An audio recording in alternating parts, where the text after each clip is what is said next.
வணக்கம். தமிழக அரசு சமீபத்துல வெளியிட்டிருக்கிற ஒரு 12 முக்கியமான அறிவிப்புகளை பத்தி தான் நாம இப்ப பார்க்க போறோம். வாங்க என்னென்னு தெரிஞ்சுக்கலாம். சரி வாங்க வேகமா உள்ள போலாம். இதுல சில மாற்றங்கள் ரொம்ப சீக்கிரமாவே அமலுக்கு வரப்போகுது. அதனால நீங்க இத பத்தி தெரிஞ்சுக்கிறது ரொம்பவே அவசியம். முதல்ல பணம் சம்பந்தப்பட்ட விஷயங்கள்ல இருந்து ஆரம்பிக்கலாம். இதுல சில பெரிய தெளிவுபடுத்தல்களும் ஒரு முக்கியமான விதி மாற்றமும் வந்திருக்கு. கொஞ்ச நாளா யூபிஐக்கு சார்ஜ் பண்ணுவாங்கன்னு ஒரு வதந்தி போயிட்டு இருந்துச்சு இல்லையா? அதுக்கு அரசாங்கம் ஒரு முற்றுப்புள்ளி வச்சிட்டாங்க.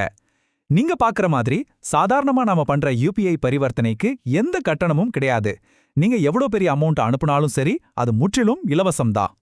இது ஒரு பெரிய அப்டேட், குறிப்பா ஹைவேஸ்ல அடிக்கடி பயணம் செய்றவங்களுக்கு. ஏப்ரல் 1ஆம் தேதியிலிருந்து டோல் பிளாசாக்கள்ல பணம் செலுத்துற முறையில ஒரு பெரிய மாற்றம் வரப்போகுது. ரொம்ப முக்கியமான விஷயம் என்னன்னா, நீங்க இனிமே பயணம் செய்யறதுக்கு முன்னாடி உங்க ஃபாஸ்டேக் ஆக்டிவா இருக்கா, அதுல போதுமான பேலன்ஸ் இருக்கான்னு செக் பண்ணிக்கோங்க. ஏன்னா ஏப்ரல் 1ல இருந்து ரொக்க பணம் கொடுத்து போக முடியாது. டோல் வசூல் முழுசா டிஜிட்டல் மயமாக போகுது. தேர்தல் நேரம் வரதால தேர்தல் நடத்தை விதிகள் அமல்ல இருக்கு. வாக்காளர்களுக்கு பரிசு பொருட்கள் மாதிரி எதுவும் போயிடக்கூடாதுன்னு ஒருத்தர் எவ்வளோ மதுபானம் வாங்கலான்னு தேர்தல் ஆணையம் ஒரு தற்காலிக லிமிட் வச்சிருக்காங்க.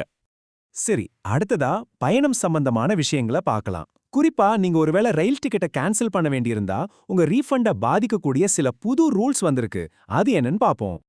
இந்த புது சிஸ்டம் ரொம்ப சிம்பிள். நீங்க எவ்வளோ சீக்கிரம் கேன்சல் பண்றீங்களோ அவ்வளோ நல்லது.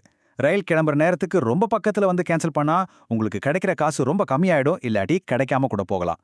பிளான் பண்ணும்போது இதை மனசுல வச்சுக்கோங்க. இந்த லாங் வீக்கெண்டுக்கு ஊருக்கு போற பிளான் இருக்கா? அப்போ உங்களுக்கு ஒரு நல்ல செய்தி. மதுரை, நெல்லை, சேலம் மாதிரி ஊர்களுக்கு போறவங்களுக்காக மார்ச் 27, 28 தேதிகள்ல அரசாங்கம் ஸ்பெஷல் பஸ்களை இயக்குறாங்க. கூட்ட நெரிசல்ல மாட்டிக்காம போக இது உதவும். இப்போ நம்ம பார்க்க போறது ரொம்ப ரொம்ப முக்கியமான ஒரு பகுதி. சில முக்கியமான சேவைகளுக்கான டெட்லைன் நெருங்கிடுச்சு. அதனால கவனமா கேளுங்க. இதை நீங்க மிஸ் பண்ணவே கூடாது. இதுதான் எல்லாத்துலயும் ரொம்ப அவசரமான அறிவிப்பு. உங்ககிட்ட அரிசி ரேஷன் கார்டு இருந்துச்சுன்னா நாளைக்குள்ள, அதாவது மார்ச் 25க்குள்ள உங்க கைரேகையை வச்சு இகேவைசி பதிவை முடிச்சிடணும். அப்போதான் உங்களுக்கு கிடைக்க வேண்டிய பலன்கள் தொடர்ந்து கிடைக்கும். கோடை காலத்துல உணவு பற்றாக்குறை வரக்கூடாதுன்னு ஒரு நல்ல முடிவு எடுத்திருக்காங்க. அதாவது ஏப்ரல், மே, ஜூன் இந்த 3 மாசத்துக்கான ரேஷன் பொருட்களையும் உங்களுக்கு ஏப்ரல் மாசமே ஒட்டுமொத்தமா கொடுத்துடுவாங்க. ஆசிரியர் பயிற்சி தேர்வுல தோல்வியடைஞ்ச மாணவர்களுக்கு இது ஒரு சூப்பரான சான்ஸ். நீங்க மே மாசம் மறுபடியும் தேர்வு எழுதலாம். ஆனா மார்ச் 26ல இருந்து ஏப்ரல் 3க்குள்ள அப்ளை பண்ணிடணும். அந்த தேதியை மறக்காதீங்க. கடைசியா சில பொதுவான அறிவிப்புகளை வேகமா பாத்திரலாம். உள்ளூர் விடுமுறை, வானிலை நிலவரம்னு சில தகவல்கள் இருக்கு. இங்க ஒரு முக்கியமான விஷயம் என்னன்னா, இந்த லோக்கல் ஹாலிடேஸ் தேர்வு வேலை அல்லது தேர்தல் வேலையில் இருக்கிறவங்களுக்கு கிடையாது. அதை நோட் பண்ணிக்கோங்க. வானிலைன்னு பாத்தீங்கன்னா, கோவை, நீலகிரி பகுதிகளில் லேசா மழை இருக்கலாம். மாநிலத்தோட மத்த பகுதிகளில் வெயில் இன்னும் கொஞ்சம் அதிகமாகும்னு எதிர்பார்க்கலாம். சரி, நாம பார்த்ததுல ரொம்ப ரொம்ப முக்கியமா நீங்க உடனே கவனிக்க வேண்டிய 3 விஷயங்கள் இதுதான். 1. ரேஷன் கார்டு இகேவைசியை நாளைக்குள்ள முடிங்க. 2. ஏப்ரல் 1ல இருந்து டோல்ல ஃபாஸ்டேக் மட்டும்தான்.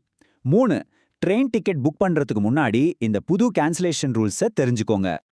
நாம இப்ப பார்த்த இந்த 12 அறிவிப்புகள்ல எது உங்க வாழ்க்கையில, உங்க பிளான்ஸ்ல ஒரு பெரிய மாற்றத்தை கொண்டு வர போகுது? யோசிச்சு பாருங்க. அதுக்கு தகுந்த மாதிரி தயாராயிக்கங்க.